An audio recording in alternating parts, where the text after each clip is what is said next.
Greetings! 93 Monster Mike here with another kaiju figure review. This time it's gonna be on another kaiju who I once was not interested at all, but some time passed until I got into like my teens, and I kind of started to get a bit of a liking to this guy. So without further ado, here is the Guardian of the Universe himself, Gamera, from Gamera 3, The Revenge of Iris. So we should pretty much know about this incarnation about Gamera. He was created by Atlantis or some other ancient civilization to protect the world from Gauss, and now he's like the protector of children, only the movie he was in was quite a bit of a darker tone. Like, it was Batman Begins dark. So, yeah, and I really love the look of this guy. Speaking of which, why don't we get on into detail? Detail is really amazing with this figure. You can see all these wrinkles and whatnot. His face, I love that face. Really does remind me of a turtle, except he has teeth, which is not at all common with real turtles. He's got, if you could see, he has green eyes, has that really cool afro-like thing, his tusks, and there's his plastron, I believe it's called, if I remember correctly with turtle anatomy. I believe it's called plastron. But anyway, it's covered gold and it's really well detailed. And here's his hand, which looks really kind of pudgy but pretty menacing with all the spikes and whatnot. His feet, and the fingers and toes look like they've been sprayed on. Except for right here. That spike. It should be painted. Why not? Oh well. Bandai, well, it just does that. And his shell. I absolutely love the shell on this guy. I just love the look of the shell. And there's actually some detail in between. Like, in between here, you can see like some, what appears to be like Gamera's like skin. So I just really love the detail on this guy. And here's the tail, which has more armor, like more shell here. Only it's not painted. And there. So yeah. There's all Gamera and his stuff. It's the 2001 release of this version. Just to let you know. To prove it, here is his tag, which I got with him mint at G-Fest 19. So yeah. Gamera, and I don't know what this part means, but I do know that's Movie Monster Series.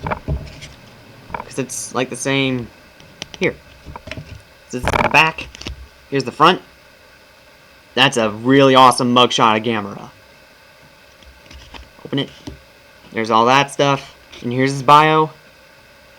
So here he's 80 meters tall and 120 tons. Weird. There's his picture, which is the same as that. So yeah. Powers, well, it's Gamera. If anyone hasn't even seen any of the movies, well, you should just watch them, I mean. But for those who are just too lazy, I'll tell ya. He shoots fireballs from his mouth, tucks in all of his arms and legs, spins around like a UFO. He can fly. He could swim.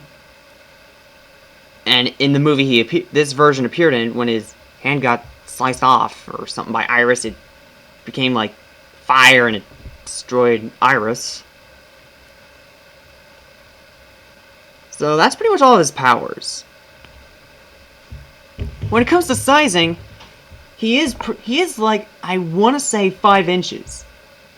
But let's see how he compares to one of his most very well-known opponents from his own film series.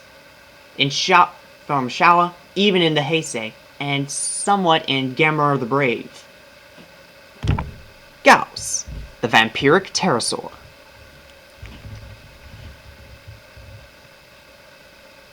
And I'm not exactly too sure about this.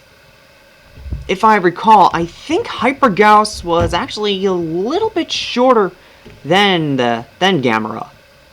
Even though in like Gamera Guardian of the Universe and in the original Gamera versus Gauss, Gauss was like this big. But this scaling seems pretty good nonetheless. I like it.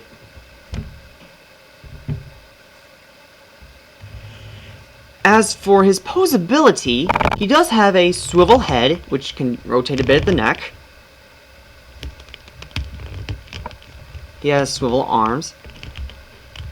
So he's like, I'm just resting, or I want a hug. Just kidding. He can also rotate at the legs. Oh, he's soft vinyl, by the way. Really, really squishy. Yeah. Oh, one thing I forgot to mention about detail. They even put some detail underneath his feet, which I think is very nicely done. But back to posability, last point is the tail. So that's 6 points. Basic kaiju articulation. As for price and availability, to my extent, I think he's gotten a little rare, especially with this version of Gamera 2000. With this version of Gamera, I wasn't trying to get the 2006 version with the green border tag, but I really didn't have any luck. But then I found this at G-Fest, and I was like, what the heck, I'll get it. I mean, hey, better than no Gamera, you know? So, if you were to get this figure, I'd say go anywhere in price range from 15 to 20 bucks. But now come to think of it, I'd say anywhere from 10 to 30 bucks. Since this is an older release of this figure with a 2001 tag. So all in all, his history is pretty well known. Powers quite a good extent. Very well done detail. Pretty accurate sizing. Good posability. Price and availability is a little unknown at the time, to my extent. So, for detail, 5 out of 5. Sizing, 5 out of 5. Posability, 4 out of 5. Price and availability, well, I just already mentioned that. So overall, I'd give this figure a 5 out of 5. I would definitely recommend this to any Gamera fanatic, and for any Godzilla fan, give it a try. I mean, it's a good addition to anyone's kaiju collection. So that's it for this review. Don't forget to rate, comment, and subscribe to 93 Monster Mike. So I'll see you guys later.